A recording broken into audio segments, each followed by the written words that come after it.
Hello, everyone. Today's episode will be with Matt Hogan. It was a fantastic conversation, and some of the topics that we covered are what attention to detail says about a person, the intrinsic benefits of martial arts and physical challenges, the importance of building specific skills, and why the long-term vision is substantially important. We talk about much more than this. Those are just a few of the key topics.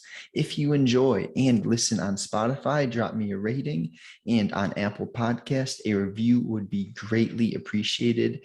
I could not do this without you, and I hope you get some value. Have a good day. Enjoy the conversation. Have you read all those books? Absolutely not. Absolutely not. I think the challenge of reading is that, in my opinion, the more you read, the more you want to read, right? So like I'll read one book and that one book leads me to 10 other books. And then those 10 other books lead me to 10 other books in and of themselves. And then, so I've just accepted my fate that my book list is always going to be bigger than the books that I've actually read. So I've just accepted that as my reality. Of the books on that shelf, I've probably read maybe 15%, I would say.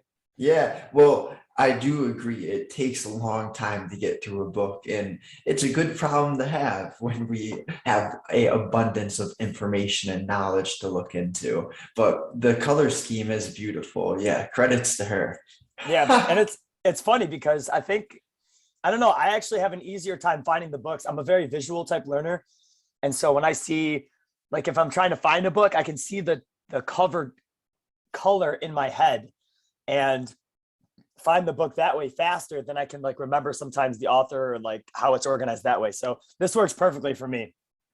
Yeah, that I resonate with that as well. On my bookshelf, I have them all in order from largest to smallest, not in colors, and I don't have nearly as many books as you, but it's just that attention to detail. I think a lot of people don't have it, but the people who do have that OCD-ish type of perception, I need things to be clean and on point. It helps. Yeah, as a martial artist, I can definitely appreciate that because it's, that's what makes the difference between the beginner and the master is the attention to details, right? And so how you pay close attention to those details is going to be indicative of how you're able to, throw a punch, right? The difference between a white belt being able to throw a punch and a black belt being able to throw a punch is in the way the details are minded in the process. You know what I mean? So it's like I can show anybody how to punch in one day, but it's going to take me a hell of a lot of days to get you to pay attention to every single one of the details that have to be taken into account in that process. And so details are everything for, just being able to move from a beginner side of a craft to like a more masterful side of a craft. So I can definitely appreciate that. And I do try to represent a person who pays close attention to details as much as I can. Yeah, in all crafts, whatever it is, that attention to details is prevalent. It's not just a specific realm, but it is applicable for any space that we're looking to improve our skills in and be better at. So it's beautiful when you understand that it's not as if the master is any different from the beginner, but they're the same. It's just that experience of working the details through a period of time. I prioritize the smallest aspects in my life because over the past few years of working on myself, that's what I've came to understand. The biggest things are the smallest things. Weird enough. And you're not wrong. I can certainly relate to that. And for, again, examples in the martial arts world, but everything even to details of the website. I mean, the person that takes the time to, curate and fix the little things are the ones who are living a life that kind of exemplifies that mindset of caring enough to pay attention to the details. And that care, I think, is fundamentally why details are important, because it shows a level of care that a person who doesn't have those details minded maybe doesn't have. And I want to be working with somebody who cares about those details in a intimate way, because that's the kind of person that I would want to become, I guess. Right. It's like you look up to certain people who you admire and you take a few points from who they are and why you admire them. And for me, I'm always drawn to those who are precise and accurate with what they're trying to portray, no matter if it's communication or the website example or MMA, martial arts, in all realms, or even cars. I'm a big car guy. Everything in general, it the details that go into it shows you something about that person, and you're putting a good example out there if you're to the T with the finest details of whatever aspect you're working with. Yeah, I think you're right on about that, Justin, for sure. I think you're right on. So tell me a little bit about your martial arts journey and how that has helped you become a more detailed and purposeful person in general. Sure. I started my martial art training. I actually remember the date of my first class. It was April 11th, 2001.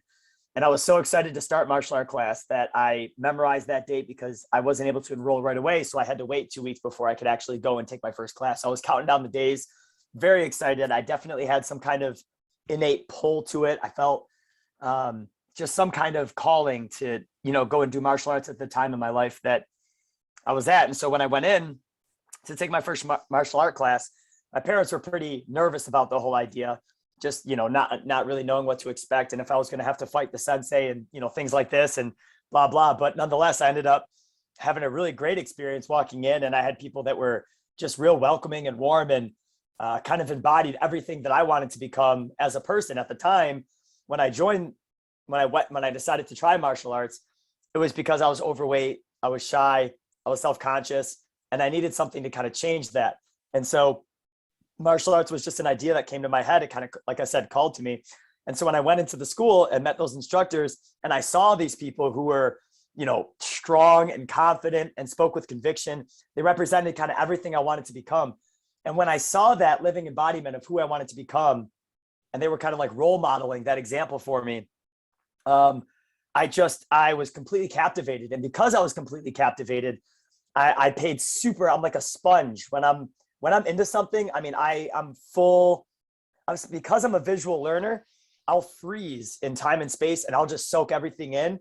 And while I'm in that process of soaking everything in, if I can get a clear mental image in my head of what something is supposed to look like, then I'll obsess over it until I can get it as close to that image as possible.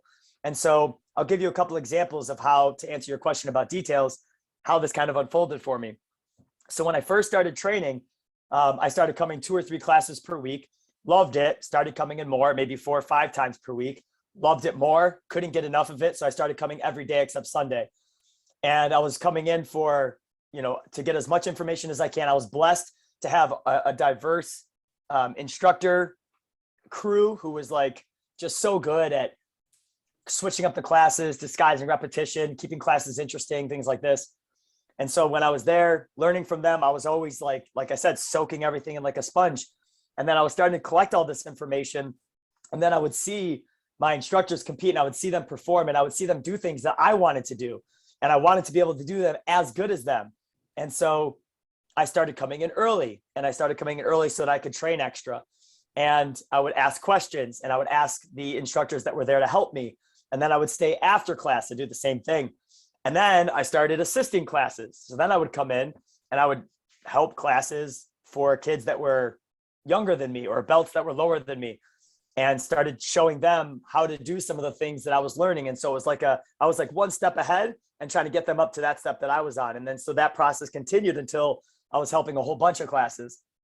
And then it got to the point where I would come in early and I would go into the back. There's 2 big training floors at the school.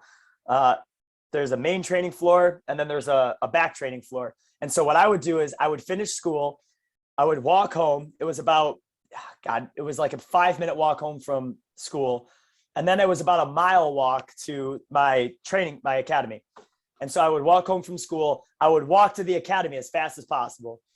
I would get there. I would go into the back training room, the private training room, and I would play these mental images in my head over and over and over again.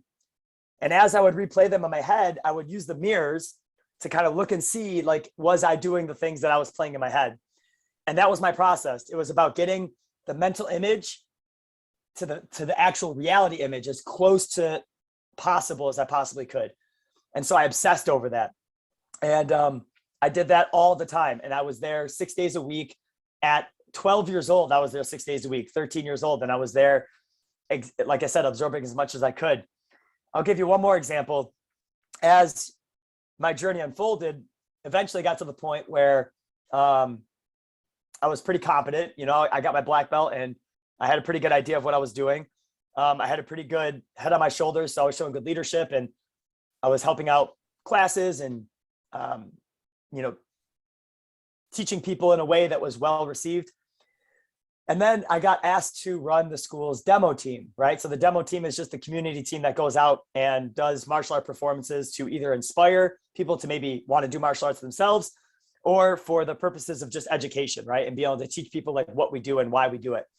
And so I got put in charge of that team. And at the time, and this is kind of like an interesting sidetrack here, but at the time, this is when YouTube started popping, right? So this is back in, I don't know when YouTube was officially started, but it came onto my radar in my circle, in my community back in, I'd say 2014, 2015. And it was around that time that it started like really coming into my radar. And so I started like looking up martial arts on YouTube, like whatever was out there. And I came across a style of martial arts that was being performed that was kind of evolving in real time. And YouTube was like in real time sharing this evolution of this martial arts style that I was starting to see. And it was called XMA, right? XMA it kind of stood for like extreme martial arts. And it was this really cool hybrid style of martial arts that combined martial arts kicks with gymnastics flips with like breakdancing style.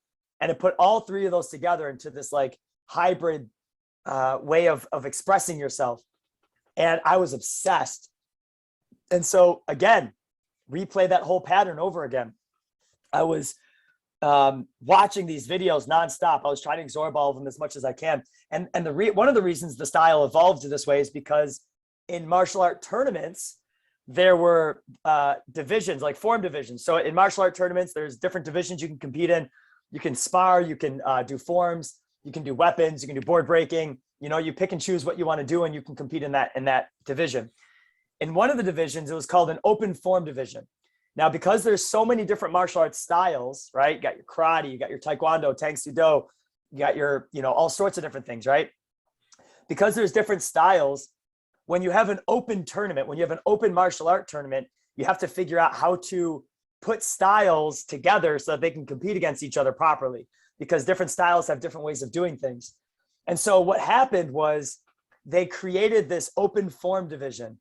And the open form division was a division that was open, and it didn't have any stylistic requirements, right? So you didn't have to have like karate, like you didn't have to do pre-designated karate forms or pre-designated taekwondo forms.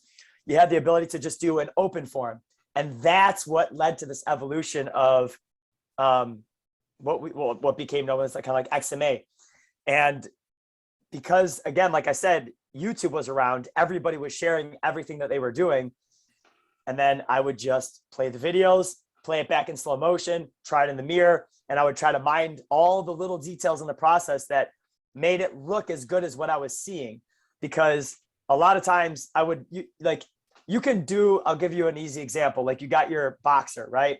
What's the difference between a professional boxer's jab and cross and an amateur's jab and cross, right? It's how the details are minded in the process, but it's also the timing, the distancing, the awareness, and then just how they're able to execute those things. And so I just, like I said, I obsessed over it. I drilled it and I did it over and over again. And that's like the story of how, long story short, I mean, I've been in martial arts for over 20 years. And so long story short, that's kind of the evolution of just how I received all that information and put it into practice and put it into a style that I'm able to express today. So there's a couple examples of how that has unfolded for me. It's beautiful because it's all rooted in your natural you were drawn to martial arts naturally. Yep. And something that would have never occurred is you taking all of those steps to research and visualize if you were not naturally pulled towards that. And it's a big, I wouldn't say problem, but something that I try to spread the message about to more people is find what really is your natural interest, because once you figure out that it won't feel like work. You're walking, you're doing all these things that if martial arts was something that you didn't fully enjoy and admire, you would have quit, and you wouldn't, there's no way you'd be able to become the skill level that you're at now. But since it was just a innate desire for you to improve, and you love the environment, it was a supporting area where you're learning, and now you're able to teach others what you've learned. Like, this doesn't happen with something that you don't enjoy naturally.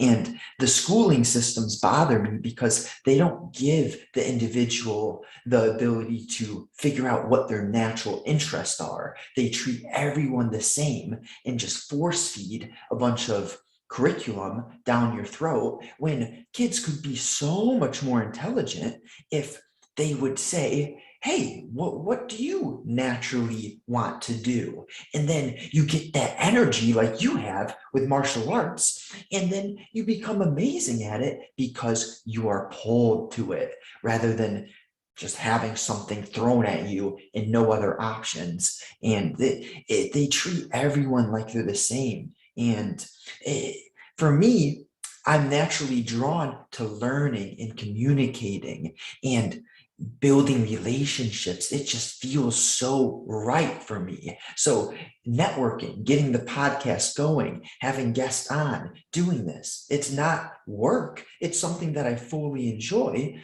And hence, that's why I'm able to do it at the highest capacity.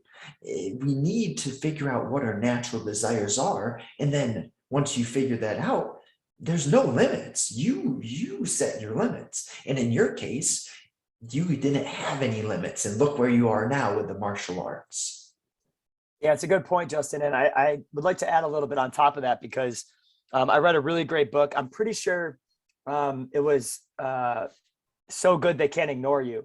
And I can't remember who it's by, but I can remember the color of the book. But nonetheless, So Good They Can't, I think it's, I don't want to say it wrong. So anyways, nonetheless, there's a really great concept in that book that I wanted to share. And he pretty much kind of talks about how follow your passion is bad advice, and there's a better approach, right? And so everything you're saying is right. You have to follow your natural curiosities. You have to follow your natural inclinations. You have to have that sense of natural draw, right? You have to have that appeal to do that kind of work or whatever it is that you're being drawn to. And then, but what he says is, if you don't, like, let's say you don't have a curiosity that is obvious to you, and you're not really sure what direction you're being pulled in. The reason follow your passion could be perceived as bad advice is because it has like a passive tone to it, where it's like, I'm just going to wait for a passion to come to me. I'm going to wait for something to call to me, and I'm going to wait for it to come up before I start doing things, or I'm going to start before I can move on a path forward. And kind of what he argues is that a better approach would be to build skills, right? So rather than just wait to follow your passion, do things that'll help you build skills up, because there's an interesting byproduct of building skills. And what happens is, when you build skills and get good at the skill you're building, you then start to like it. And when you start to like the thing you're good at, it kind of reinforces it all over again, which kind of perpetuates it forward. And then it can ultimately become your passion, which is kind of one of the points he was arguing in that book. Become so good they can't ignore you. Work on building skills so much in an area that you enjoy, or at least don't hate, until you can get to the point of being good, because that'll probably reinforce the liking of it, because people like things they're good at. And then that will start delivering the passion, because, and that's, he made a case for that in many different ways throughout the book, about how people started building a skill up. They weren't really that interested in it when they started, but once they became good at it, they freaking loved it. and they loved it because they were good at it. And so I think that that's an interesting extension. Just to plug there is that curiosity is so important. And if you don't know what is drawing you or what you're drawn to or like what your path is, a really good starting point is to go back to what you were naturally drawn to as a kid, and drawn to, like, one of the reasons I think I was so drawn to martial arts was because as a kid, I was obsessed with Ninja Turtles, Power Rangers, wrestling, all that stuff. You know what I mean? And so I think that planted a seed for me when I was young, seeing all these like martial art moves and flips and cool kicks and blah, blah, and fight scenes. And then later, fast forward, 10, 12 years, whatever it was, I see, this martial arts school, and it's like, damn, that kind of is drawing, like, I'm drawn to that. I want to become that. And I think it was because of those curiosities I had as a kid. And so they connected. So I just wanted to put that plug in there, because I think it's so important for people to hear this idea that if you don't know what you want to do in your life, either A, go back to what you were curious about as a kid and start exploring that. And B, if you're not really exactly sure, pick something that would lead you to build a valuable skill set. And there's many different skill sets you can build in today's world that could become valuable for you, or at least can provide for a beautiful lifestyle. But build skills up that are valuable, that could be exchanged for income, so that you could, have a lifestyle that you enjoy. And as you're building the skills up, continue to reinvest in yourself and keep that process going until you find that place where you want to be and you get really good at something. So yeah, just wanted to plug that in there, because I think that was a really good point you brought up. Yeah, everything that you just said has been very true to my personal life story. It's you don't get good at something and enjoy it because you're good at it. You have to start as a beginner, whatever area you're working on. And as long as you don't hate it, that's a sign, because you're not going to start brilliant at anything. But if you can have that vision and kind of see, or a few people you admire and you look up to them, that's a sign that maybe you should try and build some of the skills that those whom you admire have. And this really comes down to having a bit of a clear vision in who you want to become, because it's not easy to know who you want to become, but it really is rooted in asking yourself questions and just being curious about the path that you'd like to go on. For me, I really was not looking forwards to working a 9 to 5 and doing something that I didn't feel passionate about. So I asked a few questions. How do people escape that and build their own type of lifestyle? And I was led down the path of the stock market or real estate. So I spent so much time investing in my stock market education. At first, it was horrible. I didn't like it, but I didn't hate it because I saw the potential. I knew the vision or the lifestyle that I was looking to create. And over time, I've come to enjoy the stock market, but it only happened through consistent effort to educate myself, take notes, and indulge in the proper content that allows me to build my skills, rather than doing something where there is no bigger vision. Having a little bit of clarity and a wider lens on what you would like to do with your life, that's a great place to start, because what you spoke on before, we don't know what our passions are. You have to try things and fail a lot. I like the idea, the people who are really successful, they are the ones who have failed and failed and failed. But instead of looking at it as a mistake or a failure, they say, okay, that didn't work. What lessons can I pull from it? Let's pivot. Let's keep going. So a lot of this is just asking yourself questions and having more of a 10-year vision rather than a 2-week vision. That's so crucial. This idea of a 10-year vision versus a 2-year vision. If you can start off your path with the idea of a long-term vision and a long-term goal and a long-term reward, that'll take you way further than the quick fix, the shortcut, and all the different things that you see in today's world, the get rich quick schemes, those things are they're gonna lead you down a path of very, very short-term, maybe short-term reward, but long-term frustration. And if you can switch that and change it so that you're focused long-term, it'll lead to more short-term frustration, but long-term reward. And I think that that's an important thing to keep in mind, is that, like you said, you're going to hit failures along the way, but those failures become short-term frustrations because they're leading you on a path towards achieving something that you ultimately want to achieve. And so if you can move your timeline out and you can focus on the bigger picture of what it is you're trying to achieve, then you'll be much, much more content in the process moving forward.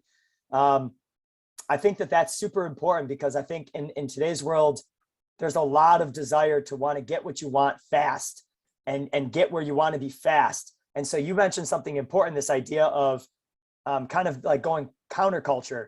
Like you were talking about not wanting to have a 9-to-5. And so you wanted to do something different. So you pivoted and you wanted to try something else. And so I think that with that same idea in mind, being able to keep the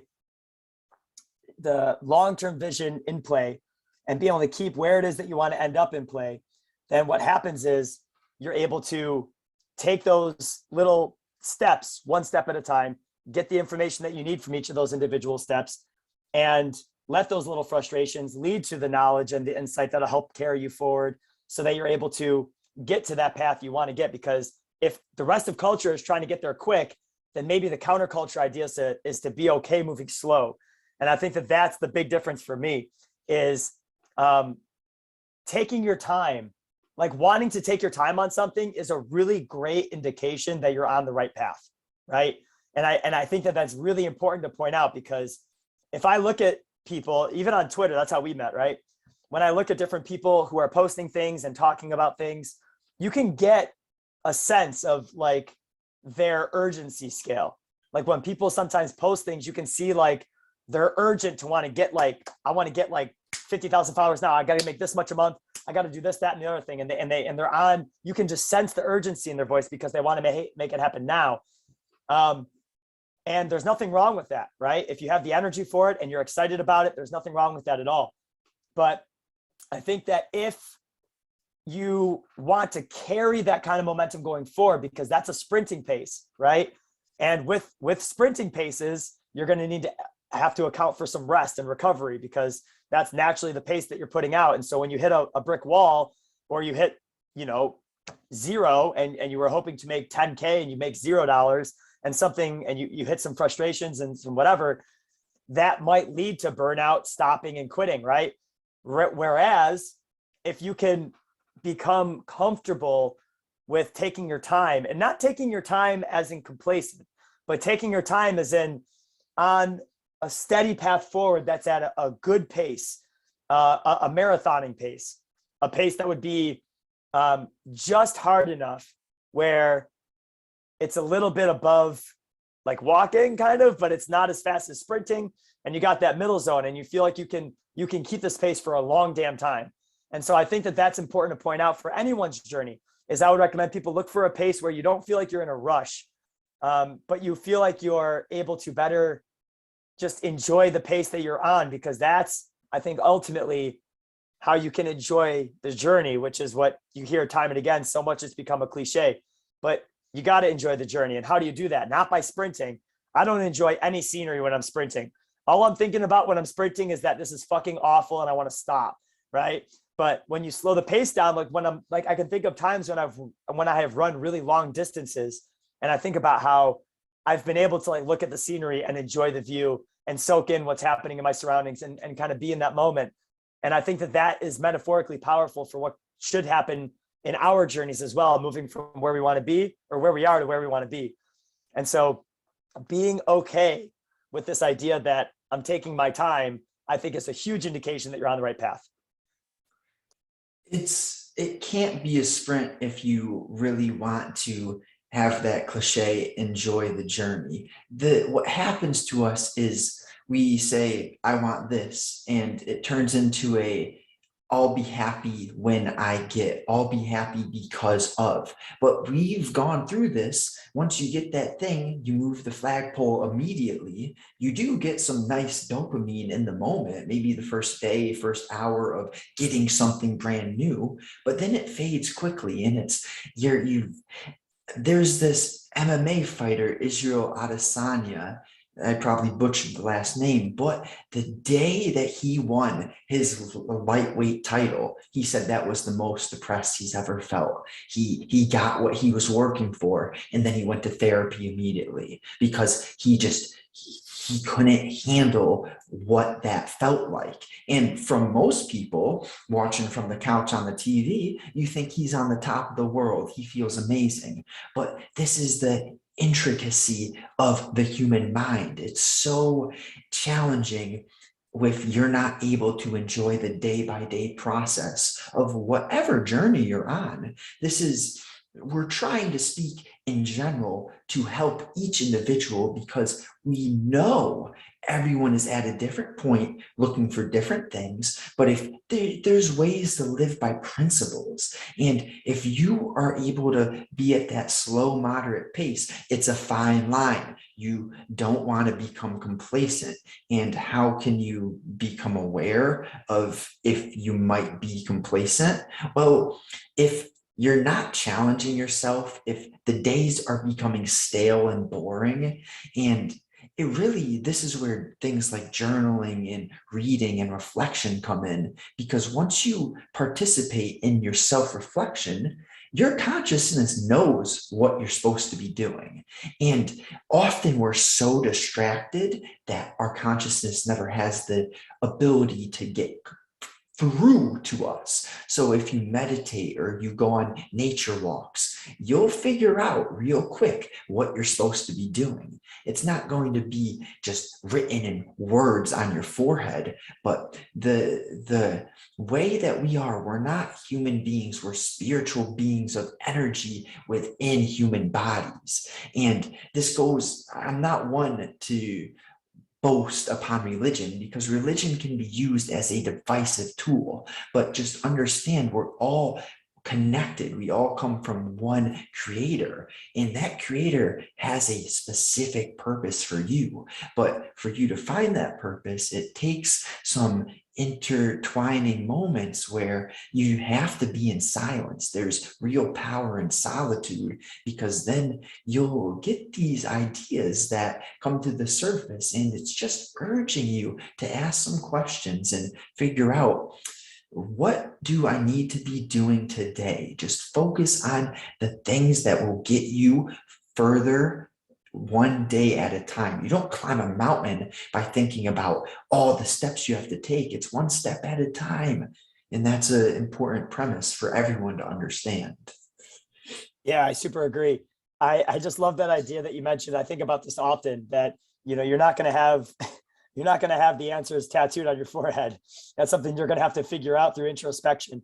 And I think it's important that, we understand that our internal drive, our desires, don't speak to us in words, right? They speak to us in real quiet, intuitive, abstract, convoluted, not very clear messages and symbolism and blah, blah, right? So it's not like English language that we're being communicated in when we're following our heart or intuition, right? It's a feeling.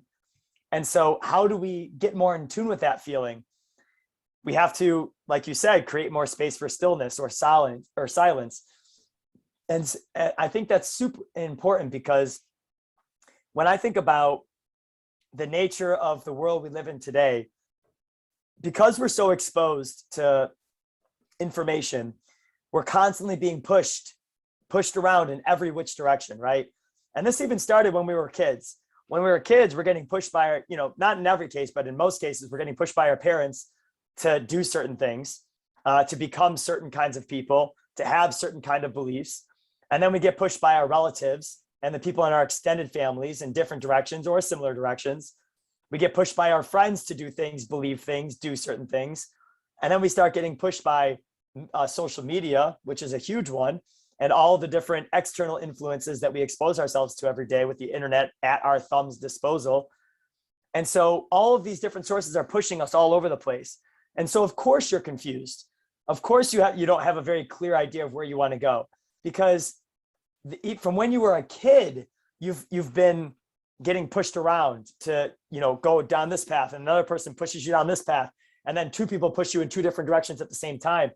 And then all the while inside, you're thinking of, like, you have these intuitions and these curiosities that are forming, and you're thinking about them, but then they get suppressed and they get silenced and quieted because you're too busy getting pushed around by everything else happening. And then you got this just chaos of just a convoluted mess in your mind. And it's hard to see anything when the pond of your mind is so mudded, right? And so the only way that you can make that still is by finding time for stillness, because what does that do? You have to block out all of the incoming sources. You have to block out all of the incoming sources of information, friends, family, spouses, media, TV, all of it. And like you said, nature is great, meditating is great, writing is great, but it has to be phone absent, people absent, distraction absent. And when you find that, and all of those different pushing sources kind of quiet, then the pulling kind of comes back out again. And you can follow and listen more closely to what's pulling you, which can help you go back to what we were talking about before, figure out what your path is to move forward and how you can find your path moving forward. If you feel like you have a convoluted mind, it's probably because you do have a convoluted mind. And how do you clear that up? By creating space for reflection and stillness and solitude, right? So that's a really important point, super important in today's world, more important than ever before.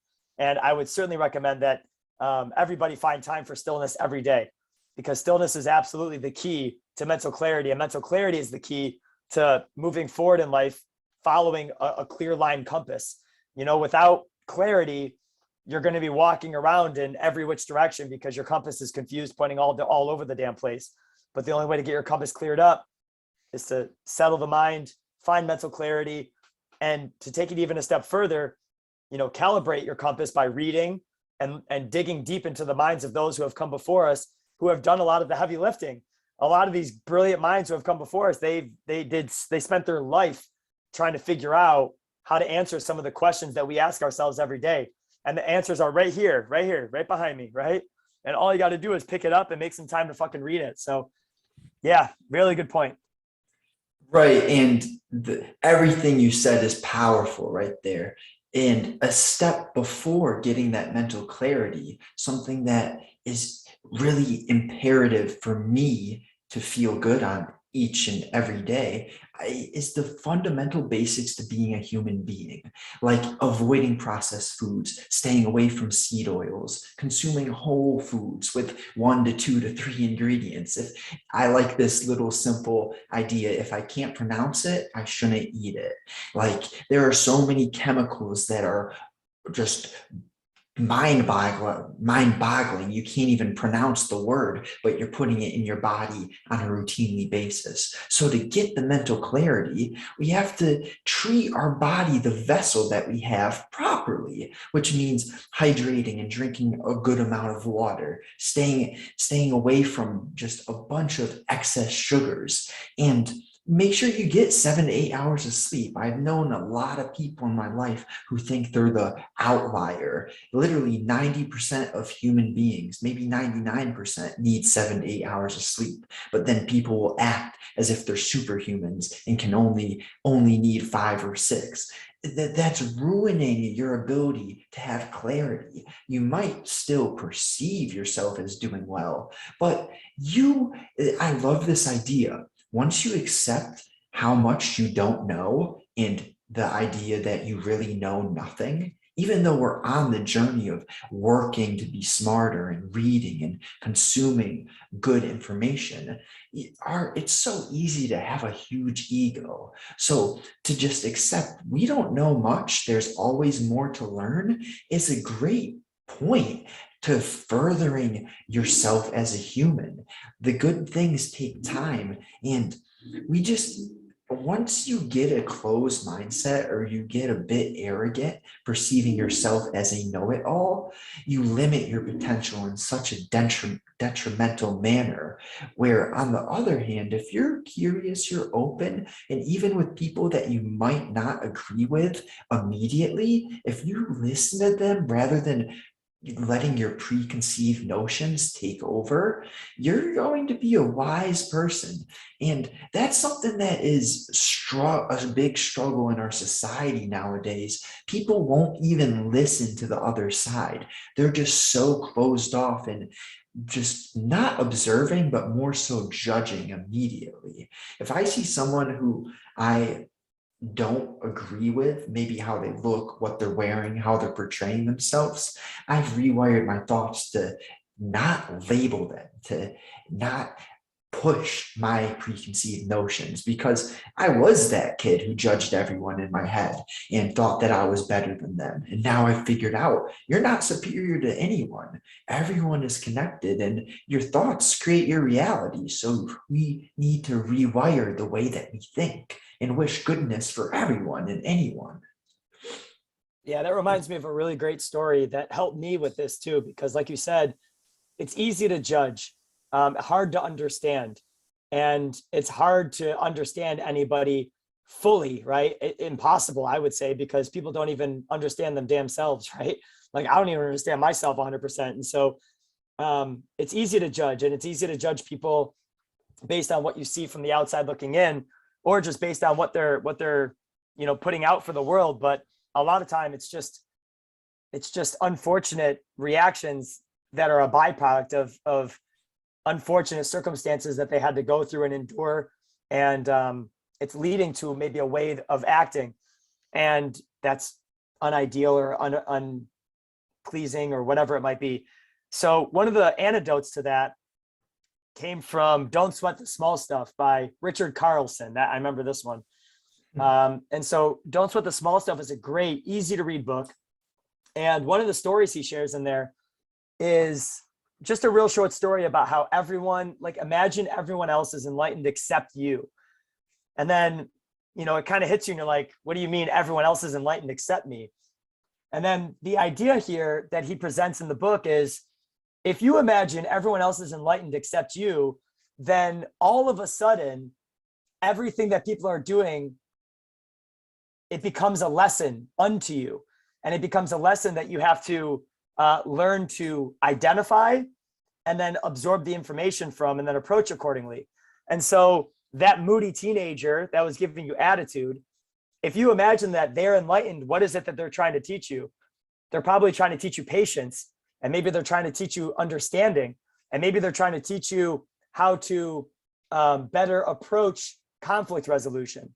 What about the baby that's crying and sobbing in the store while you're waiting in line to go to the bank teller, and the baby's driving you crazy, right? Or on the airplane, even worse, right? When you're on like a 10-hour flight and the baby's crying.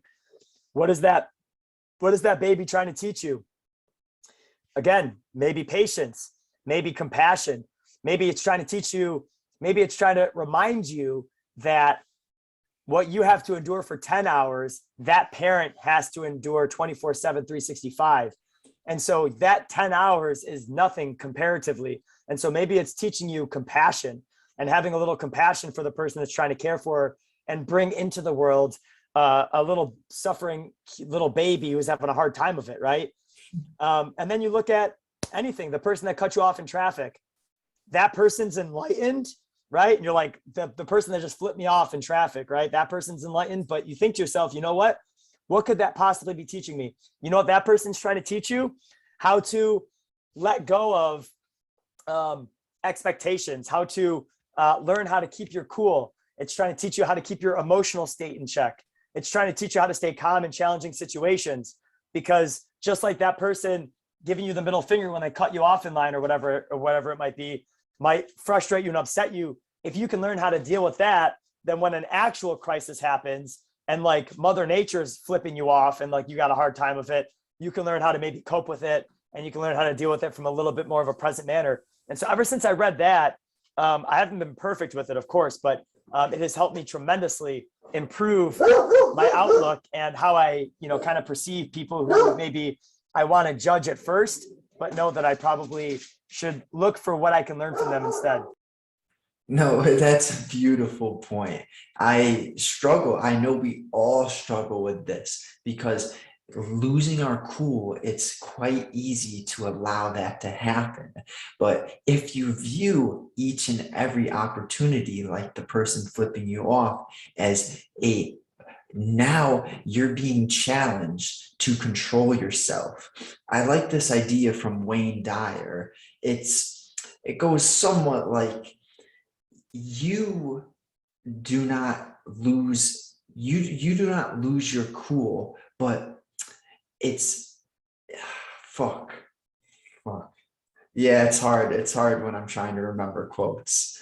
um man man yeah, I kind of lost my train of thought, but it goes like, it's your choice to react to something. And just because someone is getting to you, you have the ability to say no, to take a step back, because it's your emotions. It's not as if someone else can completely make you react in a way. Well, there's a difference. Are you going to react to something, or are you going to choose your personal response to something?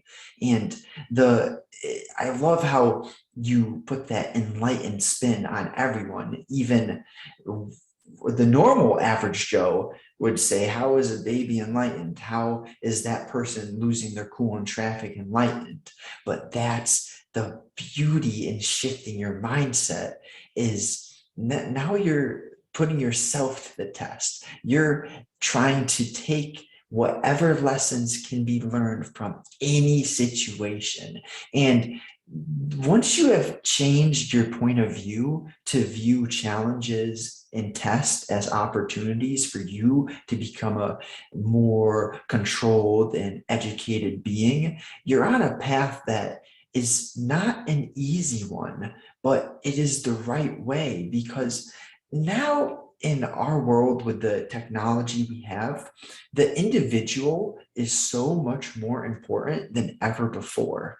You spoke on how the writers of books and the philosophers of history, all those people have almost dedicated their lives to creating wisdom, putting their minds into sharing what they've worked to figure out.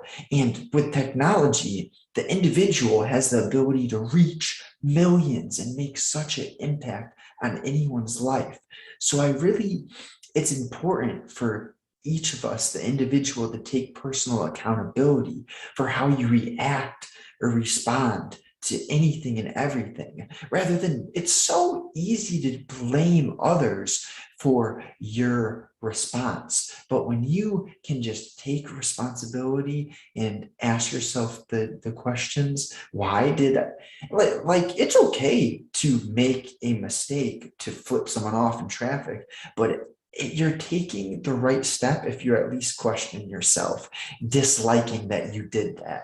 Because nothing great happens overnight. You kind of have to go step one, step two, step three. And hey, if you used to be the guy who loses his cool in traffic all the time, and now you're breathing heavy, but you're at least not flipping people off, that's a step forward. And there's beauty in enjoying the process of just one step at a time. But that's funny. I can't believe I butchered the quote so bad. Sometimes it's hard. I have so many quotes in my notes, and I love to recite them because your input is directly correlated to your output. But that just cracked me up. I got stumped. Yeah, no, it's all good. I love what you were just commenting on. You had a couple of good points that you made. And listen, if you ever want to add to your input, if you want to add to your input reservoir, Move Me Quotes is the place to be. That's my online library, baby. I got so many quotes for you to take a dive into. So that's there for you if you want to add to your input. But nonetheless, reacting versus responding, what's the difference between the two, right? And I think about this, and I think the real difference between reacting and responding is the person who can add 10 seconds in between their response. Like that's kind of the difference from like a boiled down perspective, right? Reacting is doing it right away. Like as soon as something happens, you knee-jerk response. And a lot of times that looks like flipping your middle finger off, or it might look like something, you know, like swearing at somebody, or I don't know, just doing something like inappropriate. But responding, what the only difference is that you can add like at least a 10-second gap between what you are doing, because in that 10 seconds, you want to flip them off, you want to flip them off, you want to flip them off, and then you take a deep breath, and then they're gone. And it's like, you're never going to see that damn car ever again, right? And it's like, there it is. It's just 10 seconds. That's all it takes.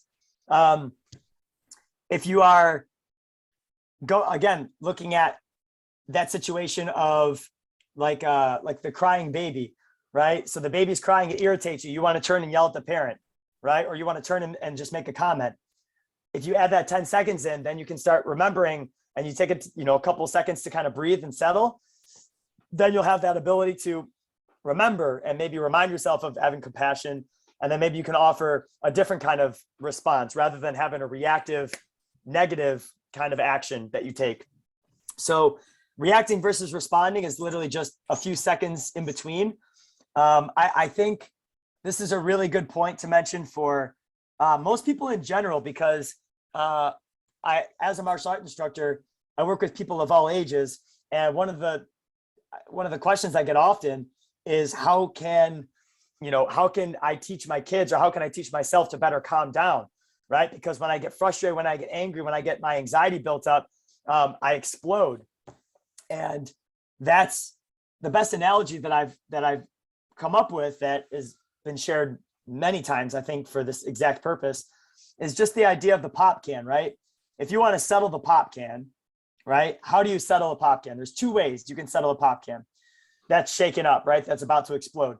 Option A is you don't touch it for an hour, right? And you just leave the pop can alone for an hour. And then after an hour, it'll probably open and it won't like explode, right? If you imagine like if you dropped it on the floor or something, give it an hour, it'll be fine, or at least not as bad. The second way that you can open it without causing complete chaos is you crack it open a little bit, right? And by cracking it open a little bit, you'll let most of the pressure out slowly rather than all at once. And so how does that relate, right? Where does the metaphor connect? When people are feeling really pent up with pressure inside and they feel like they're ready to explode, I tell people, like I tell the kids, that's to either do one of two things, either talk about it or take a break, right? And so those two things are equivalent of the pop can analogy, right? Because if you don't talk about it or take a break, then C, you're going to explode. And you probably don't want C. And so you got to do A or B. By either talking about it doesn't have to necessarily be conversational. Talking about it can also be writing, and it can be any kind of self-talk. It could be anything that has to do with just putting to words what it is that's going on in here. Because a lot of times it isn't inherently obvious why we're so pressurized, right? We might feel like we have a whole bunch of things, like a whole bunch of different pressure sources, but maybe it's maybe it's not as much as we think, or maybe if we can talk our way through it, we can settle it a little bit more and make it less crazy or convoluted in our minds. And so talking about it is the first, it's like cracking the pop can open. You're starting to let it out a little bit at a time so that it doesn't explode. And then the other one is take a break, right? Because sometimes you're pent up, you have a bunch of frustration and anger, whatever. Sometimes you need to take a break and you need to just step away, right? And this is a good one when it comes to like relationships. If you're in a really heated argument with somebody you really care about, one of the best things you can do is just take a break, right? Take a break and settle, because a lot of times the taking a break, the settling is what's needed. I think when you're in the heat of an argument, a lot of times like one person says something that gets this person thinking about something, and then they respond or react, and then that person starts thinking about something, and then people go back and forth, and then they get angry, and then they get clouded in their thinking, which causes the other person to have clouded thinking because they're trying to uncloud the thinking that was just spit at them. And then it just becomes this back and forth of clouded thinking. And so by taking a break, both people have time to actually settle what was convoluted and what should be clear.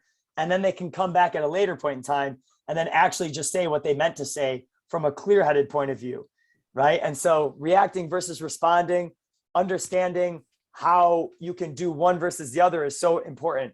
Reacting is what happens right away. And a lot of times that's not always the best option. Responding is what happens if you take like that 10-second gap between the stimulus and your response. Give it 10 seconds before you respond, so you have a chance to kind of settle or think. And then if you find yourself in the heat of a pressurized situation, remembering that you should just talk about it or take a break, because if you don't do one of the two, the last example is going to be to break and explode. So yeah, I just wanted to put that in because that was just on my mind. It was a good kind of segue thought. Yeah, well, raised emotions directly lower intelligence. So when we can just be a little bit self-aware and realize, okay, we're arguing, we're both getting our emotions raised up.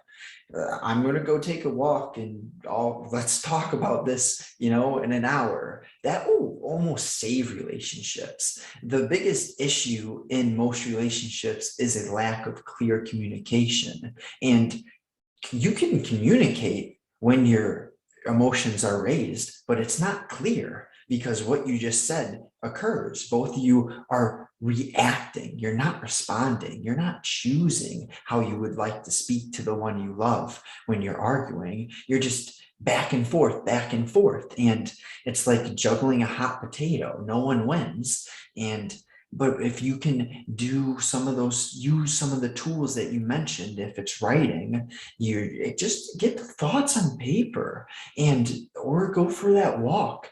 There's just these simple ways to declutter your mind, and then you can come back, and whether it's business or relationship, you have a clear way of thinking now once you've let that hot energy out. That's why I love working out, because if I don't, that pent up energy just explodes at some point in the day. But if I work out, it's like, wow. And then of course, it's not just one thing. We have so many tools that can allow us to decompress throughout the day. Meditation, journal, walk, workout, have a good conversation with someone. This type of communication back and forth it's not as if I was pent up before this, but I am using my energy while speaking to you in such a manner that after this conversation, I'm just nice and free and flowing because I just use my energy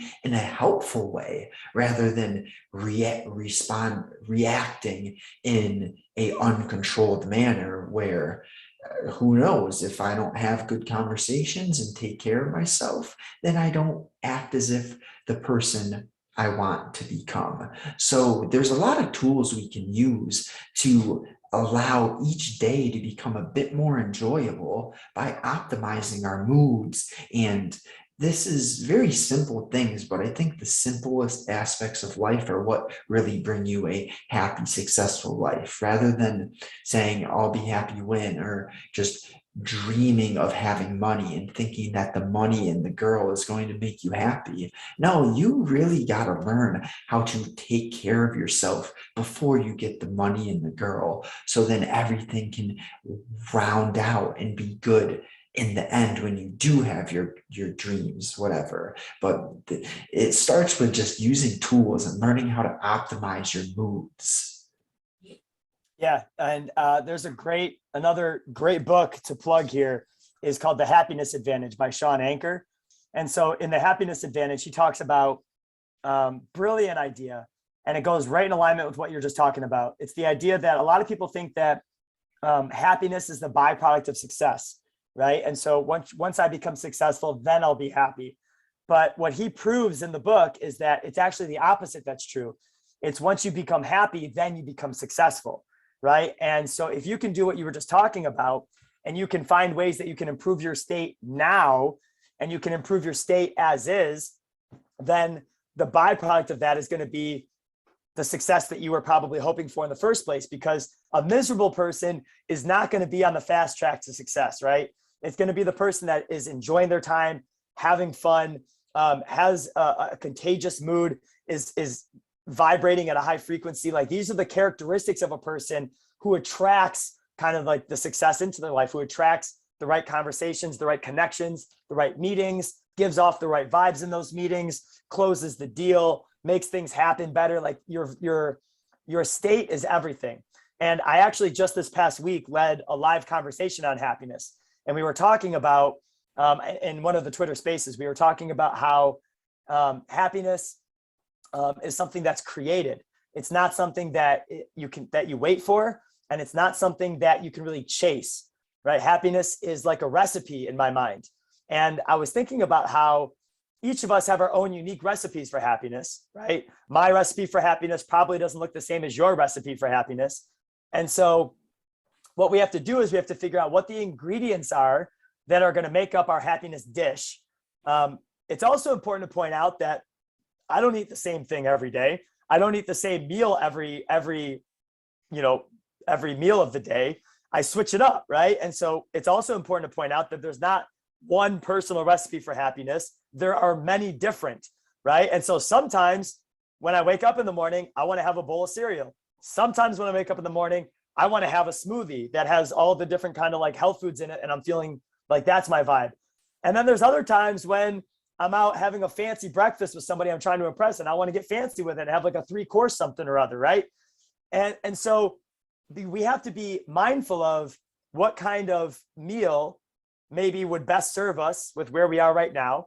We have to be mindful of the ingredients that make up that meal, because maybe my ingredients for happiness are some of the things we talked about already. I know that there's a difference between content and complacent. And in my mind, when I think about content versus complacent, both of them communicate a level of being satisfied, right? So both of them are kind of communicating that there's a level of satisfaction. But what's the difference between the two? Because they're not the same. The difference, I think, is the trajectory the trajectory upon which you are moving when you are in those states.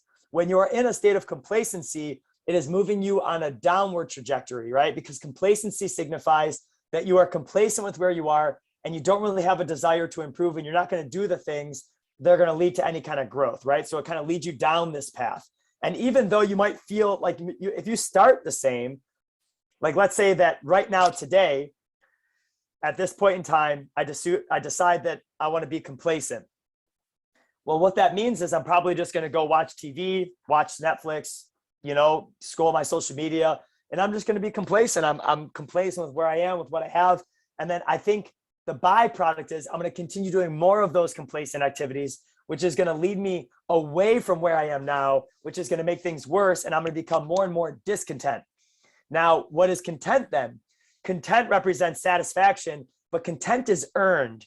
In my mind, content is what happens after the workout, right? If I go sit on my couch when I first wake up in the morning, that's kind of complacent. But if I go and I do my 1-hour workout and then go sit on the couch, that's content. Both of them are sitting on the couch, right? But when I'm doing the first sitting on the couch, it's the trajectory is going down. The second sitting on the couch, the trajectory is going up, right? And so content for me is an earned state.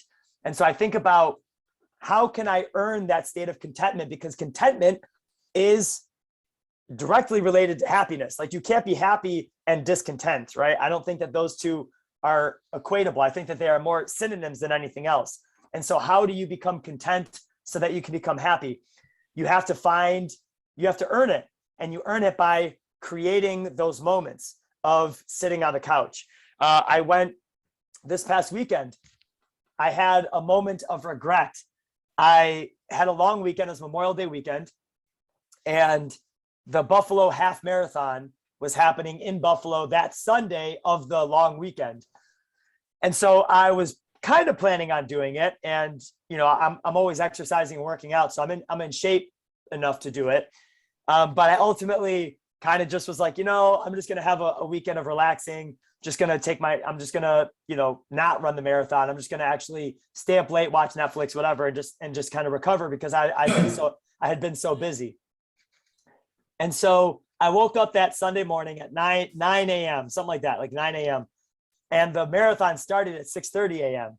And so by 9 a.m., I was looking at highlight reels of everybody finishing and everybody holding up their medals and everybody getting their tumblers and everybody talking about how hard it was and how proud of themselves they were. And I woke up and I was like, God damn it. I was like, I should have done it. I should have run the marathon, because I know that it would have given me a different feel. And I know I could have done it. I know that I wanted to do it, but I just let my complacency take over at that point in time. And so what did I do? I went outside and I was like, I can't live with, I'm not going to live with this regret right now. And so I went outside and I ran a half marathon around my neighborhood. And I just did like a 13.1, and I just did however many laps it was. I think it was like 10 laps around this loop in my neighborhood. And I finished it, and it was god awful. It was the worst time to run. It was from 11 to, I ran it from 11 to 1, which is the hottest time of the day. It was blazing hot. Sun was direct. There was no clouds. I was definitely dehydrated because I did this on a whim. And it was so, and the second half of it, I was just so hurt because like my knees, my ankles, like everything in my body was hurting, but it was that mental callousing. And I told myself, I'm not stopping until I finish. And I did that, and I pushed through, and I'm thankful I did, because you know what? When I had that first sip of water and that first bite of food and I sat on that chair, that's fucking contentment to me, right? I sat there and I was so content with the fact that I did that. And I was just like complete bliss, right? No regrets, just totally like good. Like I can just sit on the couch, I can watch TV the rest of the day, and I am good, right? Because I know my trajectory is on the way up. And so that's the difference for me. And so my ingredients for happiness look a lot like the activities that involve delaying gratification. So for me, so much of it has to do with exercise. It has to do with reading and writing and things that feel bad in the moment, like reading. Like if I have the choice, like with the way my brain is just wired as is, to like watch TV or read, I'm gonna watch TV, right? I have to like overcome that innate desire to move to that path of comfort and choose the discomfortable thing now so that I can be content later. And I think that that's the process for me of building happiness in my life, is a lot of exercising, reading, writing, meditating, connecting with people, right? Like it's not easy to have these conversations. And I'm sure it took a lot of work to get ready for a conversation like this, because you don't know where the hell the conversation is going to go. And you have to have all these tangents ready. And you're like, well, what if there comes a point in the conversation where he just stops and I don't have a segue? I have to have a question ready. And there's a lot of prep that goes into that, right? And I get it, because I run live Twitter spaces, and those are nerve-wracking as hell, because a lot of times you don't know who the hell is going to even show up. And so it's like, you got to have all sorts of tangents ready to go. But because it's hard, and because there's a level of like reward and meaning to it, you get that byproduct of contentment afterward. Like, I did that thing, now I can relax. And that's how I've learned for myself, I can relax the most. I can relax easiest, and I can feel that contentment only when it's earned. And so I vow to like get things done during the day so that I can rest at night. I have a hard time resting when I haven't gotten things done in some way, shape, or form. And I've become aware of that in my life. And so I try to keep that at the forefront so that I can keep that state of contentment alive, which is keeping my trajectory going forward, which is helping me continue to build the skills, which is helping me continue to do the things that are going to lead to what you might consider success, because I'm just enjoying the process more, if that makes sense. I know I took that in a ton of different directions, but that's just something that was on the top of my mind, because it's something I've been writing a lot about too in my daily blog. So anyways, there's that. That is like complete guidance to anyone who is not feeling good on their day-to-day basis. The act of first just noticing, am I complacent or am I content? And I 100% resonate. The only time I can relax is after a good day of delaying gratification. Like doing the actions you mentioned, I'm the same way. Do I want to read, or could I much rather watch some TV or do anything but reading, to be completely honest? But when you read, I sit down, set a timer for 60 minutes. and I've earned it. Once I finished, I can do something else, and my mind is stress-free because I did something I didn't want to do. See, that's the funniest part about our human existence is the consciousness only feels good when you do things that you don't want to do. It's so odd, but it makes sense because instant gratification just brings regret. Whatever type of pleasures, that's the thing. There's a difference between being content and having pleasure. And I had no idea about this as a younger person. Probably from the age of 18 to 20, I just did nothing but pleasurable activities. And then I just got so sick of the state of mind I was living in. I felt like, is this all there is to life? And then I started delaying gratification. And what do you know? It's not easy. Like with that 13-mile half marathon you went on, I've ran 13 miles once in my life. And oh my God, that was hard. Absolutely hard. But when you finish, it's like such an amazing feeling. So this reminds me, this is why I'm so drawn to David Goggins, because he's real with you. He lets you know you have to delay gratification or else you're going to feel like trash. So it's like, I like this saying, choose your hard. It's hard to be fat and it's hard to be ripped. It's hard to be poor and it's hard to be rich. It's hard to judge others and always be that negative, pessimistic person. And it's hard to appreciate others and say, hey, man, I see what you're doing. I like what you're doing. So choose which hard you would like. They're both going to be hard. So why not choose the one that you delay gratification and you actually get that content feeling from? Too many people are complacent and they don't realize what's on the other side. When you're complacent, you think life is good, but it could be so much better. The feeling that you get when you really do hard things, you can't put it into words. A lot of this life is just feelings, and some people get it and some people don't. Yeah, and I just want to add something to that too, because this is an important point to add on to what you just said. It's important to, again, going back to this analogy of happiness being a recipe, right? I think that just like when you make some dishes, there are ingredients that are bitter and there are ingredients that are sweet. And sometimes you need a combination of the both, right? To make the dish really bring out the full texture and flavor of whatever it is you're trying to cook. Just like in life, you don't want everything to be delayed gratification, right? You don't want to just always delay gratification and always put yourself through misery, because that can ultimately lead to misery, right? Because if all I'm doing is delaying gratification and I'm like only running 10 miles a day and eating lettuce and reading like god awful, like super dense, wordy biographies, then I'm not going to be enjoying my time, right? And sometimes too much delayed gratification is a bad thing. And so I think it's important to point out that you have to be mindful of what your recipe is going to consist of, because it took me a long time to get to a place of being able to delay as much gratification as I delay on a day-to-day basis. I delay a lot of gratification every day. And I do that only because I've built up to that point. It's a tolerance, right? And so when you first start out, you know, we were talking about running 13 miles. I'm not recommending people run 13 miles, you know, on a regular basis so that they can feel happy. That is not what I'm recommending. What I do want to point out is that it's a tolerance and it's a recipe, and it's something that needs to be customized to where you're at in your life. And so when you are looking at where you are, like when I look at where I was when I was 11 years old, first starting to try martial arts again, I wasn't really delaying much gratification at all. I mean, I was pretty much instant gratification all the time. I was 11. And so I'm eating sweet foods. I'm playing outside with my friends. I'm playing video games. I mean, I'm doing what 11-year-old kids do. All they do is they try to have as much instant gratification as possible. That is the existence of 11-year-olds, as far as I understand it, right?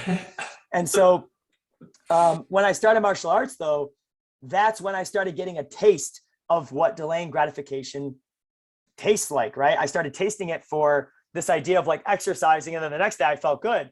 And so I exercised again and I felt good, and I was learning a skill, and I did this martial art form and people liked it and I felt good. And I was like, whoa, there's something here that I'm not getting by not doing those things. And so I think that my recipe then and my recipe now are very different recipes. And anyone starting out on their journey towards finding this state of contentment, if all you're doing is receiving instant gratification all the time, I would recommend that you only delay a little bit of gratification at the start. So my example was the first healthy habit that I adopted outside of martial art training. So martial art training was like the first healthy habit that I adopted. And I started training 2-3 times per week. And then it kind of increased slowly over the course of many years from there, as I outlined in the beginning of the interview. One of the first healthy habits I adopted outside of my martial art training was I chose to start drinking coffee black. I was only 12 or 13, but I was teaching martial arts at 3 o'clock till 9 o'clock, right? And so I started drinking coffee in the afternoon, not in the morning, but I started drinking coffee in the afternoon. I was drinking double doubles, right? 2 creams, 2 sugars. And I got to a point after a year of that where I was like, I think I'm just going to start drinking coffee black, because cream and sugar, neither is good for you, right? They're both awful for you, but they taste good. And that's the instant gratification, is like the really good taste. And so I started drinking coffee black.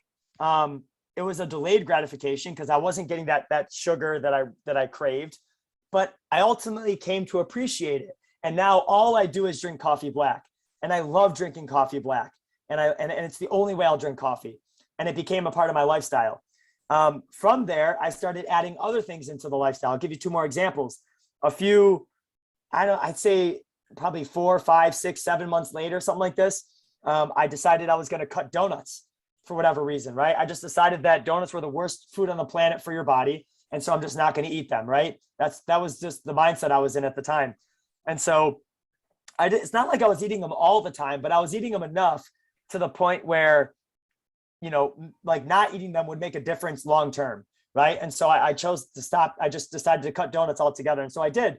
And I haven't really had donuts since. Maybe I can count the number of times on my hands that I've had donuts in the course of like 15 years, right? And it's just because, maybe there was like a vegan donut, like someone wanted to try, or like something like this, like just specialty occasions. But nonetheless, the other example of adopting healthy habits into my life came amongst this idea of cutting pop, right? And pop was something that I was drinking all the time for instant gratification because it tastes amazing. But I ultimately decided that it was just drinking calories was an awful thing to do. And so I decided to take that out, and that was huge for my lifestyle. And I started just drinking water and seltzer waters and whatever else was available, but no pop. And so that was another way of delaying gratification. And that happened over the course of months. And so the plug I just wanted to add in extension to what you were saying is that delaying gratification is good, just like bitter ingredients in a recipe for happiness is good sometimes. But you also need to have some sugar, right? So sometimes I'm not a chef, so I can't think of a recipe offhand that calls for a little bit of sugar, but you get my point. Like, it's okay in your day, right? And I actually want to say 2 things. The first thing I want to say is, within the frame of a day, it's okay to like delay a little gratification and then have some instant gratification. It's okay to have both. And then in the frame of a week, right? So that's how I build in my time for watching TV, like watching Netflix, for example.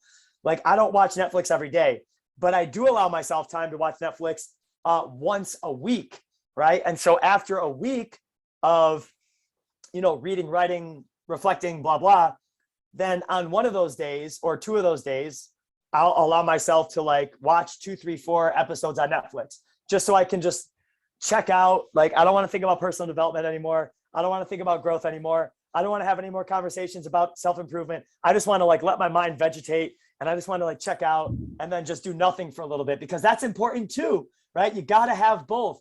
So that's the point I want to make, is that you have to be mindful of where you are in your journey, what ingredients are going to be important for your happiness. But it's also, you can't just have sugar too, right? If all you're doing is eating sugar, you're going to be fucking miserable. Even though you think you're getting instant gratification, it leads you more and more and more into a deeper and deeper state of discontentment, because the trajectory is downward, because that's the complacency.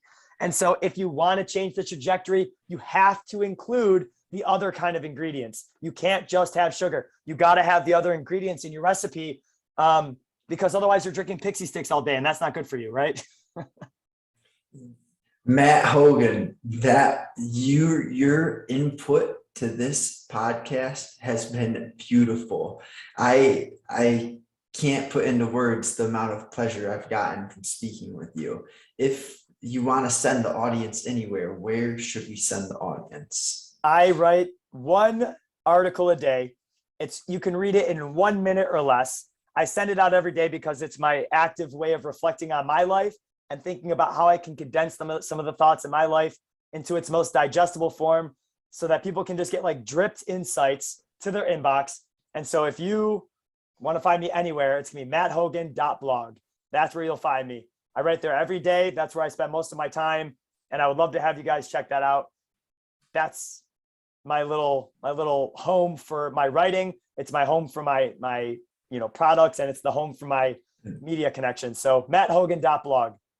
Awesome. I'll be signing up for that right after we end this. So I appreciate you, and just such a pleasure to speak with you. My mood is great. We're going to feel content because the work that went into this, man, I appreciate you, and I wish, have a good day, my man.